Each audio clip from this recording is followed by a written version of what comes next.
This eye is not merely seeing reality, it is touching the truth.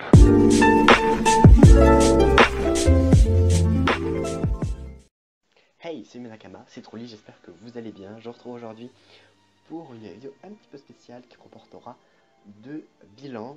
Déjà le bilan des animés que j'ai vus pendant l'année 2021. Oui, je sais, c'est un peu tard, mieux vaut tard que jamais. Et le bilan de la chaîne YouTube, vu que ça fait un an que j'ai commencé l'aventure YouTube. Donc du coup, on va faire le point sur cette première année. Donc déjà répondre à la question pourquoi est-ce que je me suis lancé sur YouTube. Et puis après on parlera de l'évolution de la chaîne, des futures vidéos, etc. en parlant de plusieurs petits sujets. Voilà. Et d'abord on va commencer donc avec le bilan des animés que j'ai vus pendant l'année 2021. Donc je vais seulement énumérer les animés que j'ai vus. Voilà. Et je ne vais pas plus en parler que ça, je vais donner rapidement mon avis, ce que j'ai pensé, mais c'est tout. Voilà. Donc, on commence donc j'ai commencé l'année 2021 en regardant la saison 2 de My Hero Academia. Donc j'avais terminé l'année 2020 en regardant la saison 1. Donc début 2021 j'avais regardé la saison 2. Voilà, globalement je reviendrai dans d'autres vidéos sur mon avis sur MHA. Mais donc à la suite j'ai regardé la saison 3 et la saison 4. Donc la saison 2 moyen, la saison 3 bien, la saison 4 assez bien, on va dire. Voilà, je l'ai présenté comme ça. Ou alors on va dire saison 3 très bien et saison 4 bien. On va dire ça plutôt. Voilà. Et donc après j'ai continué avec la saison 3 de Shingeki no Kyojin. Parce que donc en 2020 j'avais vu les deux premières saisons. Et donc là j'ai regardé la troisième saison. Et à la suite j'avais regardé donc la première partie de la saison 4. Voilà. Après ça j'avais terminé la saison 1 de Dr. Stone que j'avais déjà commencé en 2020. Et je m'étais arrêté. Je sais plus trop pourquoi. Parce qu'en fait parce que je suivais l'animé avec les mangas. Et comme j'avais arrêté d'acheter les mangas, j'avais pas continué l'animé. Donc comme là j'avais repris l'achat des mangas, j'ai donc repris l'animé en même temps. Donc j'avais fini de regarder la saison 1 et j'ai regardé à la suite la deuxième saison. Voilà. Là donc on arrive dans les vacances d'été directement de 2021. Et pendant ces vacances d'été, j'ai regardé donc Jujutsu Kaisen, la saison 1. Donc j'avais déjà lu en manga j'avais déjà lu le manga. Et l'animé par contre il est vraiment incroyable. Niveau graphique, il est vraiment incroyable. L'animation et tout, c'est un truc de dingue. Et puis même l'histoire et tout ce qui se passe, c'est vraiment intéressant. Voilà. Et ensuite, en même temps, parce que j'avais regardé deux animés en même temps, donc j'avais regardé Jujutsu Kaisen et j'avais regardé parallèlement Tiger et Bunny. Voilà, donc un animé de super-héros dont j'ai fait une vidéo Kezako Anime. Donc si vous n'avez pas vu la vidéo, je vous invite à aller la voir, je vous la mets dans le petit i. Donc voilà, donc ça je vais pas en dire plus, mais c'était globalement un bon animé, même un très bon animé de super-héros. J'ai beaucoup aimé la vision qui changeait de ce qu'on avait des super-héros. Voilà. Donc après ça, j'ai regardé donc la saison 1 de Demon Slayer. Voilà. Bon, là je vais pas m'étaler dessus. Oui, une animation incroyable, mais qui je pense a un petit peu aveuglé les gens. Parce qu'au final, oui, on a une animation qui est folle, mais on n'a pas une histoire et un scénario hyper incroyable. Contrairement à Jujutsu Kaisen, où là je trouve qu'on a une animation qui est vraiment cool, vraiment incroyable, et une histoire aussi, et un scénario qui est vraiment bien. Alors que là, je trouve que Demon Slayer, on a une animation qui est incroyable, mais on a un scénario et une histoire qui... Bon, voilà, c'est mon avis. Et donc parallèlement, j'avais regardé la première saison de The Promised Neverland, et j'avais été assez déçu, parce que même si c'était très beau, l'opening il est très bien, mais ils avaient enlevé en fait toutes les pensées de personnages, toutes les réflexions de personnages qu'ils font dans leur tête ou quoi, ça a été enlevé, je ne sais pas pourquoi. Ce qui fait qu'on a un rythme qui est très très rapide, vraiment, voilà. Et en fait, ça manque quoi, vraiment ça manque comparé au manga quoi. J'ai l'impression que l'anime il est fade du coup, vraiment.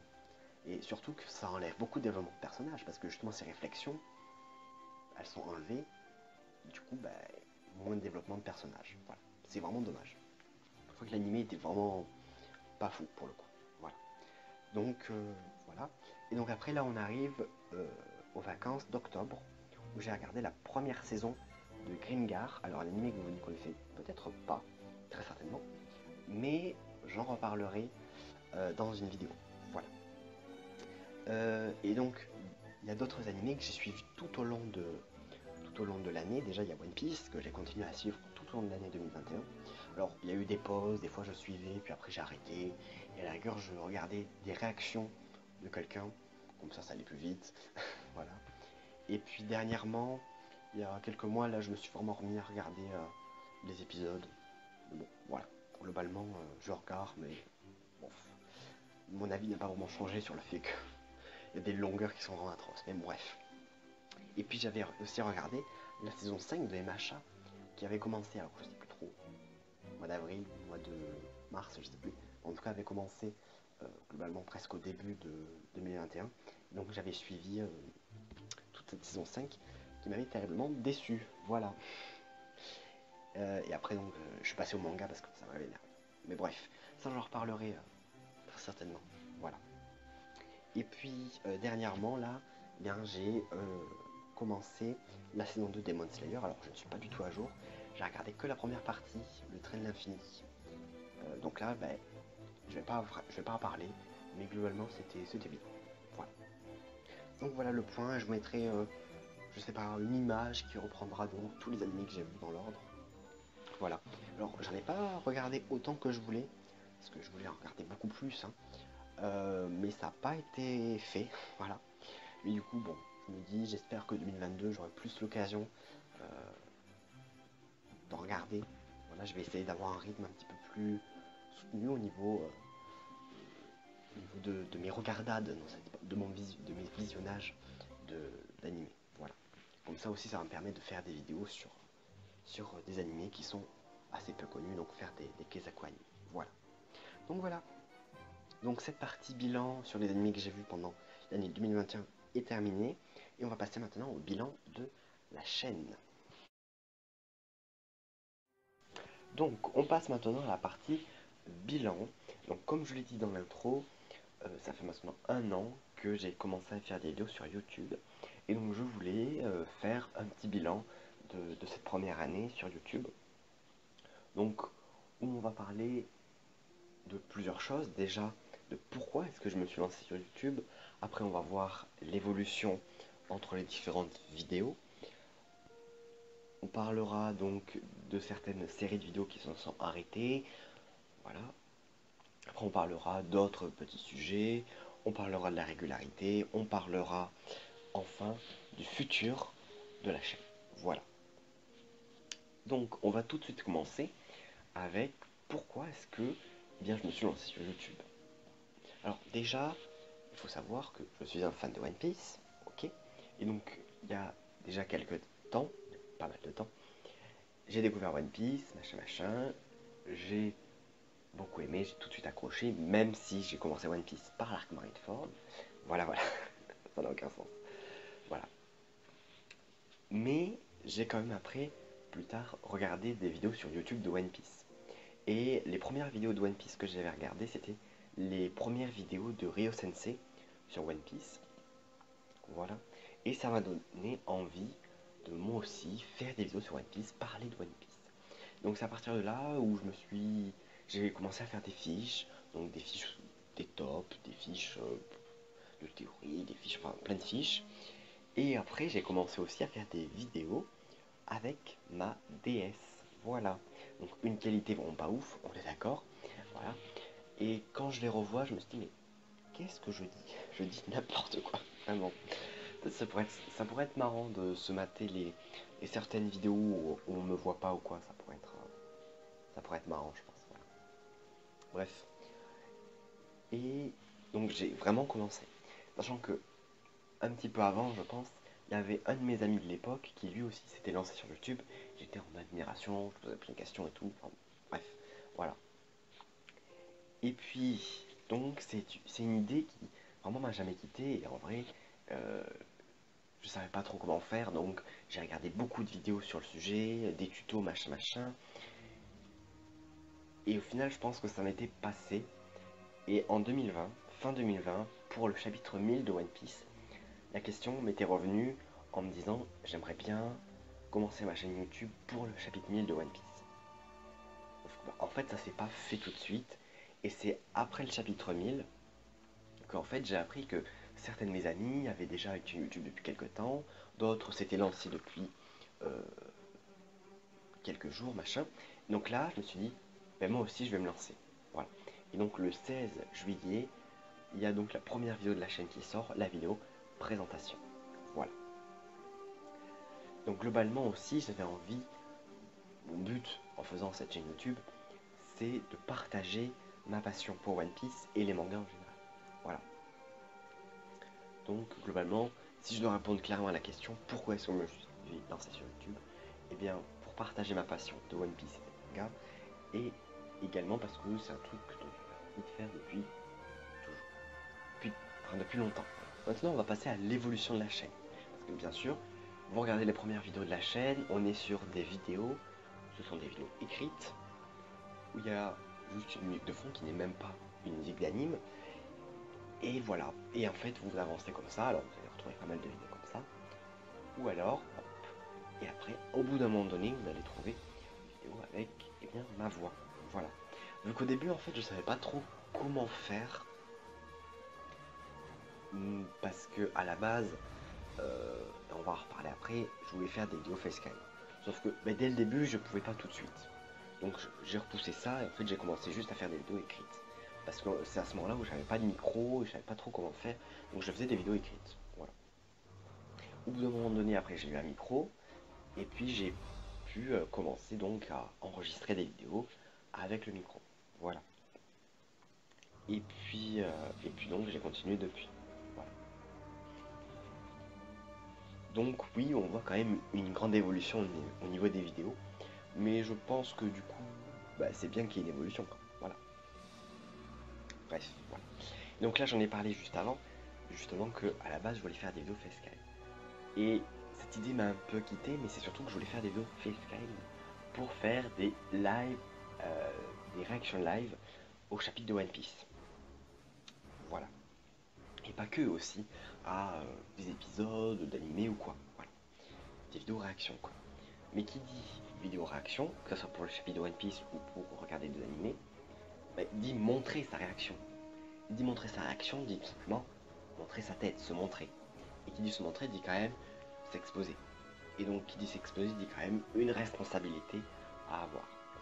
Parce que oui, j'ai 18 abonnés, on en reparlera, mais quand même c'est c'est quand même une responsabilité de s'afficher sur YouTube, même quand on a peu d'abonnés.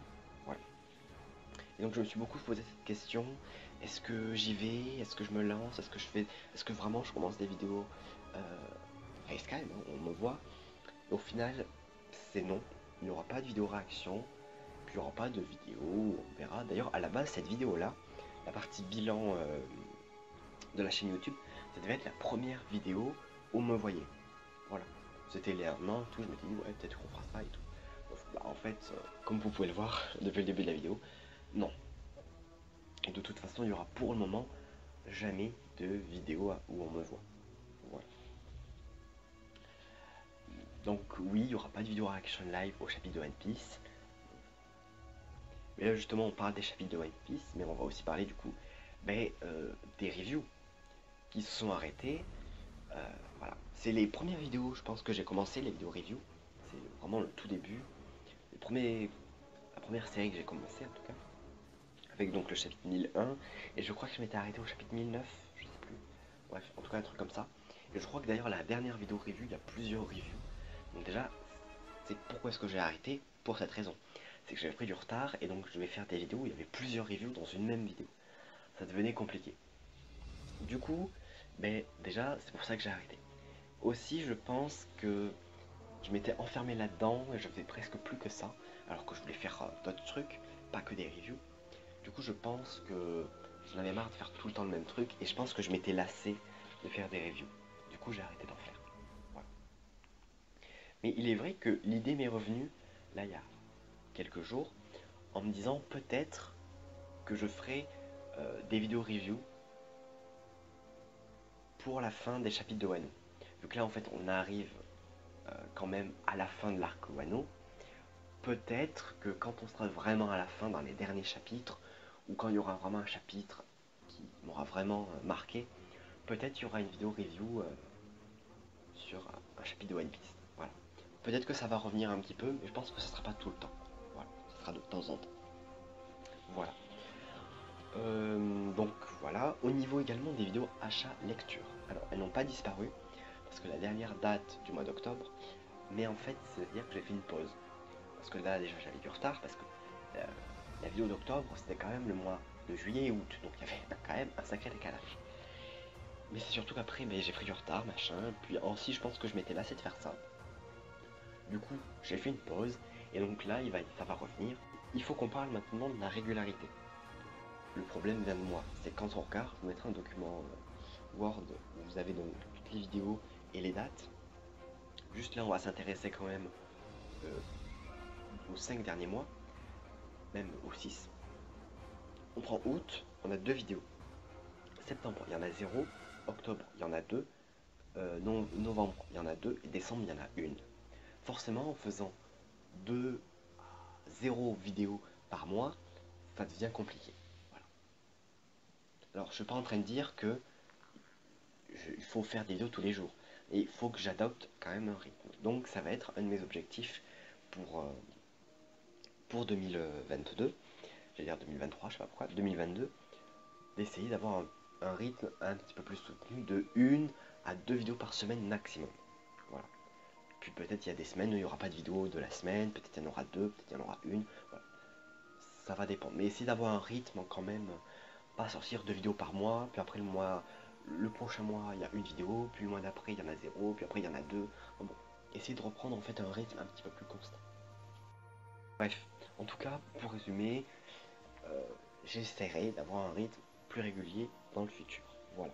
Et justement, on parle du futur, mais justement, au niveau des séries de vidéos qui vont continuer, on va avoir, donc, pendant l'année 2022, pourquoi je dis 2023? J'ai un problème, hein. J'ai un problème. Donc, en 2022, on va avoir la suite des vidéos anniversaires. Voilà, on va terminer avec tous les Mugi. Et donc, je me suis demandé, est-ce qu'on fera ça avec d'autres personnages de One Piece, ou est-ce qu'on fera ça plutôt avec d'autres protagonistes, d'autres mangas? Je m'étais dit que ça pourrait être cool. Voilà. Donc on verra. On verra comment je fais. Après, il pourrait y en avoir un petit peu plus de vidéos anniversaires, donc on verra. Déjà, on va finir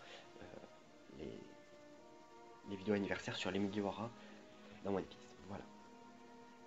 Ensuite, on va avoir la suite des vidéos Kezako Anime, parce que donc le dernier épisode, le premier épisode d'ailleurs, remonte au mois d'août, il n'y en a pas eu depuis. Il y a une vidéo Kezako Anime qui devrait arriver dans quelques semaines. Donc voilà, on va continuer après. J'espère qu'il y en aura un petit peu plus souvent parce qu'en vrai c'est cool, c'est des vidéos qui me permettent de présenter et parler d'un animé qui est un peu moins connu. Donc je me dis pourquoi pas. Voilà. Et puis il y aura aussi la suite des vidéos achat-lecture. Voilà. Alors dans quel rythme je sais pas trop, on verra ça plus tard. Il y aura également la suite de la série Anime One Piece. Donc le premier épisode c'était la tier list des openings de One Piece. Donc il y aura la suite de cette série consacrée donc à l'animé de One Piece. Voilà. Et puis du coup comme je l'ai dit, peut-être le retour des vidéos review, puis après d'autres vidéos tier list, des vidéos top, des vidéos théorie. Voilà. Globalement, plein d'autres vidéos. Voilà. Donc en tout cas, on arrive à la fin de cette partie bilan. Pour résumer, donc on aura parlé de pourquoi est-ce que je me suis lancé sur YouTube, de l'évolution de la chaîne, on aura parlé globalement des vidéos review, des vidéos facecam qu'il n'y aura pas, on aura parlé après des vidéos achat lecture, on aura parlé de la régularité, du futur, etc., etc.